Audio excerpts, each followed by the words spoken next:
Hello বন্ধুরা, আমি শেখ গন্ডিল। আপনারা সকলেই জানেন অনুরাগ কাশ্যপের একটা স্টেটমেন্টকে কেন্দ্র করে লাস্ট দুদিন ধরে সোশ্যাল মিডিয়াতে ঠিক কী হচ্ছে। অনেকে অনুরাগ কাশ্যপের পক্ষে, অনেকে অনুরাগ কাশ্যপের বিপক্ষে। যারা বাংলা সিনেমা প্রেমী সাধারণ জনগণ তারাও এই বিষয়ে ভোকাল হয়েছেন, এবং যারা বাংলা ফিল্ম ইন্ডাস্ট্রির শিল্পী তারাও কিন্তু এই বিষয়ে ভোকাল হয়েছেন। প্রত্যেকেই লেখালেখি করছে, নিজেদের মতামত দিচ্ছে। এবার আমার মতামতটা এই পার্টিকুলার বিষয়কে কেন্দ্র করে কি, আমি এই বিষয়ে ভিডিও করিনি কালকে থেকে। তার একটা খুব সিম্পল কারণ রয়েছে। প্রত্যেকটা বিষয়ে ভোকাল হওয়ার প্রয়োজনীয়তা আমি আর অনুভব করছি না। তার কারণ আপনি প্রত্যেকটা বিষয়ে মুখ খুলবেন, আপনি কিছু না কিছু শত্রু তৈরি করবেন, কিছু না কিছু আপনি হেটার তৈরি করবেন।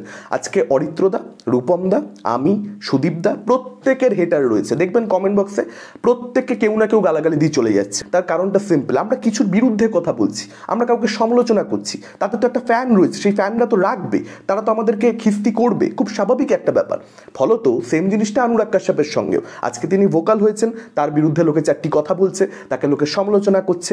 কিন্তু যখনই আপনি মুখে কুলু পেটে থাকবেন, অনেক সেলিব্রিটি তো রয়েছে মুখে কুলু পেটে থাকে, কিচ্ছু বলে না, যাই খুশি হয়ে যাক না কেন, যত অন্যায় হোক কিচ্ছু বলবে না, তাদেরকে সবাই ভালোবাসে, তাদের কোনো হেটার নেই, তাদেরকে মানুষ ও বাবা কি সুন্দর হেভি লোক। আমি মনে করি অনুরাগ কাশ্যপের এই কথাটা বাংলা সিনেমাকে নিয়ে বলাই উচিত হয়নি। তার কারণ আপনি একটা একদম 200% সত্যি কথা বলছেন, কিন্তু তবুও জেনে রাখুন আজকের দিনটাই এমন, সোশ্যাল মিডিয়ার যুগটাই এমন, যেখানে আপনাকে ক্রিটিসাইজড হতে হবে।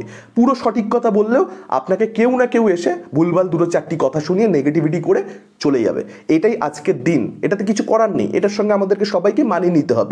আজকে অনুরাগ কাশ্যপ বাংলা সিনেমাকে নিয়ে যেটা বলেছেন, কিছু কি ভুল বলেছেন? কিচ্ছু তো ভুল বলেননি, সঠিক কথাই বলেছেন। তার একটা ভুল হয়েছে, ঘাটিয়া শব্দটা তিনি ইউজ নাই করতে পারতেন। আজকে আমি একজন সাধারণ রিভিউয়ার হিসেবে, বা আপনারা একজন সাধারণ সিনেমা প্রেমী হিসেবে, জনগণ হিসেবে বাংলা সিনেমাকে ঘাটিয়া বলে দিতেই পারেন। আপনারা বলতেই পারেন জঘন্য, থার্ড ক্লাস, প্যাথেটিক, কী হচ্ছে এটা। কিন্তু একজন ফিল্ম মেকার হিসেবে যে হিন্দি ফিল্ম ইন্ডাস্ট্রিকে রিপ্রেজেন্ট করছে, সে একটা অন্য রিজিওনাল ইন্ডাস্ট্রিকে এভাবে বলে দিলে, এই শব্দের ব্যবহার করলে, আমি আবারও বলছি অনুরাগ কাশ্যপের ইন্টেনশনের সঙ্গে আমি 100% একমত। খালি ঘাটিয়া শব্দটা না ইউজ করে একটু সুগার কোট করতে পারতেন, একটু মিষ্টি করে বলতে পারতেন। মিষ্টি করে বললে আমরা সব মেনে নিই, কিন্তু যেই ঘাটিয়া শব্দটা ইউজড হয়ে যাচ্ছে, সঙ্গে সঙ্গে আমরা রেগে যাচ্ছি। এইটাই হয়েছে বিষয়। আর একটা জাতীয়তাবাদ, বাঙালি আমি খারাপ বলবো বাংলা সিনেমাকে, অবাঙালি হয়ে কেউ কি করে বলতে পারে? আমার ভাই কোনো অন্যায় কাজ বাইরে করে এলে তাকে আমি বকা দেবো, আমি শাসন করব। বাইরের লোক কেন এসে আমার ভাইকে কেউ কিছু বলবে? কাউকে তো বলার আমি সে সাহস দেবো না। এই যে একটা জাতীয়তাবাদের সেন্স, এটা প্রত্যেকটা মানুষের মধ্যেই থাকে, প্রত্যেকটা মানুষের মধ্যে থাকা উচিত বলেও আমি মনে করি। এটাকে আমি শ্রদ্ধাও করি, সমর্থনও করি। কিন্তু ইন্টেনশনটা কী ছিল অনুরাগ কাশ্যপের, সেটা আমাদের বোঝাটা দরকার। এবং আমি সেটা নিয়ে খুব একটা বেশি আলোচনা করতেও চাই না যে ইন্টেনশনটা কী ছিল, কারণ আমার বিশ্বাস যে অ্যাকচুয়ালি যারা সিনেমা প্রেমী, হ্যাঁ, শুধুমাত্র দেবের ভক্ত, জিতের ভক্ত, সৃজিত মুখার্জির ভক্ত, অরিন্দম শীলের ভক্ত, কৌশিক গাঙ্গুলির ভক্ত, অনির্বাণ ভট্টাচার্যর ভক্ত, পরমব্রতর ভক্ত, যিশুর ভক্তদের নিয়ে আমি কথা বলছি না। যারা বাংলা সিনেমা প্রেমী, যারা সিনেমার ভক্ত, তারা কোথাও একটা গিয়ে আমার বিশ্বাস যে এই কথাটার সঙ্গে একমত হবে, এই কথাটা রিলেট করবে, কারণ এটা তাদের মনের কথা। আমার প্রশ্ন হচ্ছে, একটা সির্ফ এক বান্দা কাফি হে, একটা গুলমোহর, একটা 12th ফেল, একটা 3 অফ আস, একটা খো গায়ে হাম কাহা কেন আমাদের এখানে তৈরি হয় না? যেটার জন্য ভালো রাইটিং দরকার, ভালো ডিরেকশন দরকার, ভালো পারফরমেন্স দরকার, কেন সেই ধরনের ছবি হয় না? কারণটা খুব সিম্পল, এখানে গুড ইন্টেনশন, একটা ভালো ছবি তৈরি করবার যে উদ্দেশ্য, সেই উদ্দেশ্যটা অ্যাট দি ফার্স্ট প্লেস অনেকের মধ্যেই থাকে না।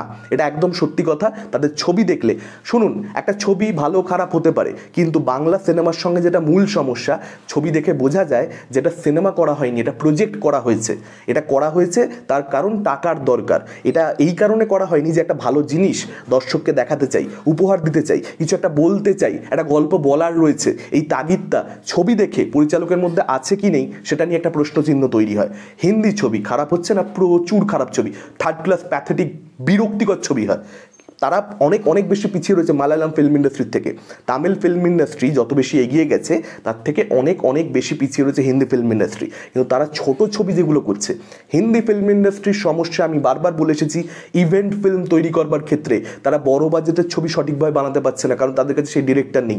ছোট ছবি তারা কিন্তু মাঝে সাঝে ভালো বানিয়ে যাচ্ছে, যেগুলো ওটিটিতে রিলিজ করে, সেগুলো কম দর্শক দেখে, যে কারণে হিন্দি ফিল্ম বলিউড মানেই খারাপ, এই একটা মন্তব্য কোথাও থেকে চলে আসে। বলিউড মানে খারাপ, ঠিক আছে, সত্যিকারে তারা খারাপ ছবি করছে, অনেক রিসেন্ট সময় তাদের ফর্ম পড়েছে, তবুও তারা যে ছোট ছবিগুলো করছে না, সেই ছবিগুলো স্ট্যান্ডার্ডের ছবি আমাদের বাংলাতে খুব কম হয়, একেবারেই কি হয় না। আমরা মন্দার পাচ্ছি, আমরা রাজনীতি পাচ্ছি, আমরা একটা লক্ষ্মী ছেলে পাচ্ছি, আমরা একটা অপরাজিত পাচ্ছি, আমরা একটা রক্তবীজ পাচ্ছি, প্রচুর ভালো ছবি হচ্ছে, আমি কি কোনো নাম ভুলে গেলাম? প্রচুর ভালো ছবি হচ্ছে, একেবারে যে হচ্ছে না তা নয়, কিন্তু পার্সেন্টেজটা আপনি যদি দেখেন দেখবেন 95% বাজে ছবি, 5% অ্যাকচুয়ালি ভালো ছবি, যে ছবিগুলোর সঙ্গে আপনি অন্যান্য ফিল্ম ইন্ডাস্ট্রির ছবিকে পাশে রাখতে পারেন, যে হ্যাঁ মালায়ালাম একটা ছবির পাশে আমি একটা এই বাংলা ছবিটাকে একটা লক্ষ্মী ছেলেকে আমি রাখতে পারি, একটা রক্তবীজকে আমি একটা ন্যাশনাল ছবির সঙ্গে তুলনা করতে পারি। কিন্তু 95% বাংলা ছবিকে আপনি পাশে রাখতে পারবেন না, এটা ফ্যাক্ট।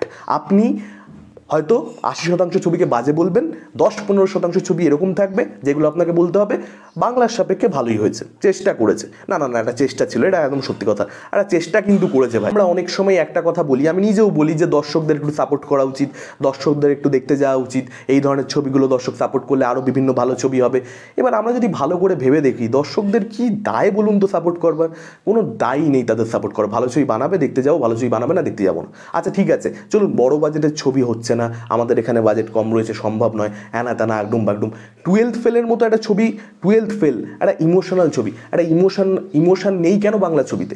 ইমোশনের একটা ছবি তৈরি করুন, একটা এমন ছবি যেটা প্রত্যেককে 8 থেকে 80 প্রত্যেককে দেখবে, দেখে তারা বুঝতে পারবে ছবিটা একটা সাধারণ গল্প, সাধারণভাবে বলা, ইমোশনটা কানেক্ট করছে। একটা বিক্রান্ত মাসের ক্যারেক্টারের সঙ্গে আমাদের একটা অদ্ভুত একটা যোগসূত্র তৈরি হচ্ছে, কেন হচ্ছে না সেটা বাংলা ছবিতে? কটা বাংলা ছবির সঙ্গে সেই জিনিসটা হয়? এই যে একটা টেন্ডেন্সি, এই যে একটা কালচার, ও আমাকে তুই শুয়োর বলেছিস, তোর বাপ শুয়োর, এই যে একটা কালচার আমাদের ছোটোবেলা থেকে আমরা এটাকে বহন করছি, এটা ঠিক নয়। কেন ঘাটিয়া বলছে সেটাকে অ্যানালাইজ করো, অ্যানালাইজ করে উত্তরটা সিনেমার মাধ্যমে দাও। সিনেমার মাধ্যমে মুখে বললাম যে প্রেম রতন ধন পায়ো খারাপ, আমি দেখছিলাম বিভিন্ন বাংলা ফিল্ম ইন্ডাস্ট্রি শিল্পীরা প্রেম রতন ধন পায়ো এবং আরও বিভিন্ন বাজে হিন্দি ছবির উদাহরণ টেনে এনে, বাজে হিন্দি ছবি হয় না কে বললো? অনুরাগ কাশ্যপ কি বলেন যে হিন্দি ছবিরও পতন হয়েছে? ডেফিনেটলি হিন্দি ছবিরও পতন হয়েছে, এটা যে কেউ মানবে, কিন্তু সেই পতনটার সঙ্গে বাংলা ছবির পতনের কোনো তুলনা হয়? বাংলা ছবির পতনটা অনেক অনেক বড় পতন। অনুরাগ কাশ্যপের স্টেটমেন্টের মধ্যে যে এভারেস্ট থেকে ধপাস করে পড়ে গেছে, আমি কোনো ভুল দেখি না। অনুরাগ কাশ্যপের সঙ্গে আপনি একমত নন, খুব ভালো কথা, আপনি তার ক্রিটিসিজম করুন, 100% ক্রিটিসিজম করুন। আমি তার প্রত্যেকটা স্টেটমেন্টের সঙ্গে নিজে সবসময় যে একমত হই তা নয়, তার অনেক স্টেটমেন্টই আমার মনে হয় যে না এটার সঙ্গে আমি একমত নই, এটা ঠিক বললো না, কিন্তু একটা বেসিক রেসপেক্ট ক্রিটিসিজম করবার সময় তাকে দেওয়া উচিত, সে সেটা রিজার্ভ করে। তার কেরিয়ার জুড়ে সে 4-5টা এমন ছবি বানিয়েছে যেগুলোকে হয় মাস্টারপিস বলতে হয়, অথবা মাস্টারপিস না বললেও অসাধারণ ছবি বলতে হয়। এমন কিছু ছবি যেগুলো 50 বছর বাদেও রেলিভেন্ট থাকবে, 50 বছর বাদে সেই ছবিগুলো আউটডেটেড হয়ে যাবে না। এরকম একজন ফিল্ম মেকার একটা বেসিক রেসপেক্ট ডিজার্ভ করে। আপনি তার সঙ্গে একমত না হলে তাকে কড়া ভাষায় সমালোচনা করুন, একটু কঠিন ভাষার ব্যবহার করুন, কিন্তু একটা বেসিক রেসপেক্ট আপনি তাকে দেবেন না। এই জিনিসটা সোশ্যাল মিডিয়াতে দেখে আমি খুব অবাক হয়ে যাচ্ছি, এবং এটাই আমাকে ট্রিগার করেছে আজকে ভিডিও করার ক্ষেত্রে। কারণ আমি নিজে অনুরাগ কাশ্যপকে অ্যাজ ফিল্ম মেকার প্রচণ্ড বেশি পছন্দ করি, এবং আমি যারা ফিল্ম পার্সন, যারা সিনেমার সঙ্গে যুক্ত, ডিরেক্টর হতে পারে বা অ্যাক্টর হতে পারে, যারা একটা সময় খুব ভালো কাজ করেছে বা এখনও খুব ভালো কাজ করছে, তাদের ক্রিটিসিজম আমরা ডেফিনেটলি তাদের একটা বক্তব্যের জন্য তাদের সমালোচনা করতে পারি, কিন্তু সেই সমালোচনার মধ্যে একটা এমন মাইন্ডসেট যে এই লোকটা খুব খারাপ, এই লোকটা খুব বিচ্ছিরি। অনির্বাণ ভট্টাচার্য সিলেক্টিভ ক্রিটিসিজম করে, বেশ কিছু বিষয়ে মতামত রাখে, রাজনৈতিক মতামত, বেশ কিছু রাজনৈতিক বিষয়ে সে মতামত রাখেও না।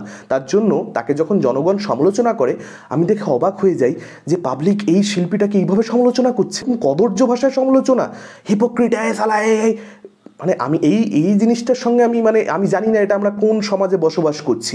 কারণ অনির্বাণ ভট্টাচার্যের পরিচয় তার সিনেমার মাধ্যমে, তার ওয়েব সিরিজের মাধ্যমে, তার নাটকের মাধ্যমে, তার ডিরেকশন, সবার আগে এগুলোর জন্যে, এগুলোর সঙ্গে আমার পরিচয় রয়েছে সবার আগে সেটা।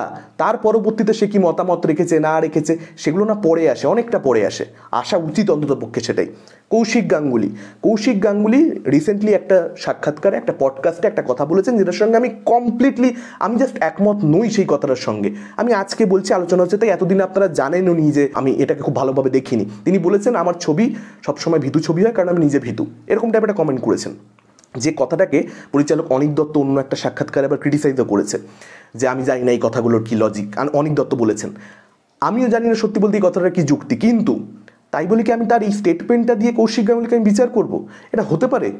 আমি জানি না এগুলো কি শুরু হয়েছে আজকালকার দিনে। কৌশিক গাঙ্গুলির ছবি, কৌশিক গাঙ্গুলির অভিনয়, আমার কাছে কৌশিক গাঙ্গুলির পরিচয় সেটা। কৌশিক গাঙ্গুলি আমাকে সেটার মাধ্যমে এন্টারটেন করতে পারলে, এঙ্গেজ করতে পারলে আজকের দিনে দাঁড়িয়ে, বা হয়তো আজকের দিনে তিনি পাচ্ছেন না, ফর্ম পড়ে গেছে, আমি মানে কৌশিক গাঙ্গুলি মানে যে কোনো পরিচালকের কথা বলছি, হয়তো তার ফর্ম পড়ে গেছে, কিন্তু একটা সময় সে আমাকে থরলি এন্টারটেন করেছে, থরলি এঙ্গেজ করেছে, তার প্রতি আমার একটা বেসিক রেসপেক্ট থাকবে না? সমালোচনা করতে গিয়ে আমি সমস্ত তার ভালো কাজকে একদম ছুঁড়ে ফেলে দিয়ে ফালতু লোক, বাজে লোক, এই সমস্ত বলে তাকে ক্রিটিসাইজ করে দেবো? আমি জানি না এইটা কি ধরনের একটা পরিবেশে আমরা বসবাস করছি। দেখবেন অনেক লোক রয়েছে যারা সৌরভ গাঙ্গুলিকে রাজনৈতিক অ্যাঙ্গেল থেকে বিচার করে এবং তারপরে তার পারসেপশন তৈরি করে নিয়েছে মনের মধ্যে। অনেক লোক রয়েছে। আরে ভাই, সৌরভ গাঙ্গুলি ক্রিকেটের লোক, তাকে ক্রিকেটার হিসেবে জাজ করো। সে কি খেলেছে না খেলেছে, কত রান করেছে বলো। তার যখন জীবনের শেষের দিকে ছিল তখন টেল এন্ডারদের মতন উইকেটে দাঁড়িয়ে ব্যাট করতো না, উইকেট থেকে সরে যেত, সরে গিয়ে শাফেল করে তারপরে খেলতো, রুম বানাতো, রুম বানিয়ে অফসাইডে খেলতে গিয়ে টেকনিক ভোগে চলে গেছিল, দৃষ্টিকটু লাগতো। প্রথমের দিকে সৌরভ গাঙ্গুলির ব্যাটিং কি অসাধারণ লাগতো, অফসাইডে মানে কি অসাধারণ, যেখান সেখান দিয়ে গ্যাপ বের করছে, সুইট টাইমিং, কোনো জোরে মারা নয়। তার পরবর্তীতে কেরিয়ারের শেষে গিয়ে কী হয়েছিল? এবার সেই সময়টায় লোকে যদি বলে যে সৌরভ গাঙ্গুলি সালা হাট ফালতু ফালতু মাল, আমি জানি না, মানে এটা আমি সত্যিই জানি না যে আমরা কোন যুগে বসবাস করছি। ক্রিকেট দিয়ে সৌরভ গাঙ্গুলি জাজমেন্ট হওয়া উচিত, পরিচালক অ্যাক্টরদের জাজমেন্ট, তাদের সিনেমা, তাদের ওয়েব সিরিজ দিয়ে হওয়া উচিত। আর একটা কথা, অনুরাগ কাশ্যপের যে খারাপ সিনেমা, অনেকেই বলছে, সোশ্যাল মিডিয়াতে লেখালেখি করছে, আমি দেখতে পাচ্ছি অনুরাগ কাশ্যপ নিজেই তো এখন ঘাটিয়া ছবি বানাচ্ছে। অনুরাগ কাশ্যপের ঘাটিয়া ছবিটা বানানোর জন্য না অনেক এলেম দরকার। একদম পরিষ্কার বাংলা কথা বলে দিলাম, বাংলা ছবির 80% বাংলা ছবি, আমি বলছি 80% বাংলা ছবি, আমি তো দেখি, আমি তো হলে গিয়ে দেখি, নিজের পকেট থেকে পয়সা খসিয়ে দেখি, আমি এই কথাটা বলতে পারি। আমি ওরকম মাল নই যে বছরে 5টা ছবি দেখে বাকি বাংলা ছবিকেও বিচার করে নিচ্ছে। আমি বাংলা ছবি দেখি, আমি জড়িত এর সঙ্গে। বাংলা ছবি 80% সেই স্ট্যান্ডার্ডের হয় না যে স্ট্যান্ডার্ডটা একটা ঘাটিয়া অনুরাগ কাশ্যপের ছবির মধ্যে থাকে। কারণটা কি বলুন তো? অনুরাগ কাশ্যপ ভেরিয়াস জিনিস নিজের কেরিয়ারে চেষ্টা করেছে, ভেরিয়াস জিনিস, একটার মধ্যে সীমাবদ্ধ থাকেনি। গ্যাংস অফ ওয়াসিপুর 3 বানাতেই পারতো, বানায়নি, সে অন্য কিছু ট্রাই করছে। আজকের দিনে দাঁড়িয়েও সে নতুন কিছু ট্রাই করছে। আপনি যখন নতুন কিছু ট্রাই করবেন আপনি ফেল করতে পারেন, এটাই সিনেমা। সবসময় আপনার একদম ব্যাটে বলে হয়ে যাবে, সবসময় অসাধারণ মাস্টারপিস ছবি হয়ে যাবে তা নয়। আর বাংলাতে কি হয়? নতুন ধরনের চেষ্টাই হয় না, রেয়ারলি একটা দুটো বাদামি হয় না, রেয়ারলি একটা দুটো পারিয়া, চেষ্টাই তো হয় না নতুন ধরনের। সেই ফিল্ম ইন্ডাস্ট্রির খারাপ ছবির সঙ্গে পাশাপাশি আপনি রাখছেন অনুরাগ কাশ্যপের খারাপ ছবিকে। অনুরাগ কাশ্যপ নিজের কেরিয়ারে যত ঘাটিয়া ছবি বানাক না কেন, সেই ছবির মধ্যে আপনি একটা ট্রু ইন্টেনশন খুঁজে পাবেন, পারফরমেন্স এমন পাবেন না যেটা বাংলা সিনেমাতে দেখা যায় না। খুব ভালো ভালো বাংলা সিনেমাতে ওই লেভেলের পারফরমেন্স দেখা যায়, 90% বাংলা সিনেমাতে ওই পারফরমেন্স ম্যাচই করা যায় না। ওই পারফরমেন্স যে সিনেমার মধ্যে যেরকম দরকারি কথা অনুরাগ কাশ্যপ বলে, ঘাটিয়া ছবির মধ্যেও যেরকম দরকারি কথা বলে, সেই দরকারি কথাগুলো 80% 90% বাংলা ছবির মধ্যে খুঁজে পাওয়া যায় না। জাস্ট একটা বানিয়ে দিলাম, একটা হয়ে গেল, আচ্ছা ওটা সফল হয়েছে, চলো এটা বানাই, এইভাবে তো আমাদের এখানে ছবি হয়।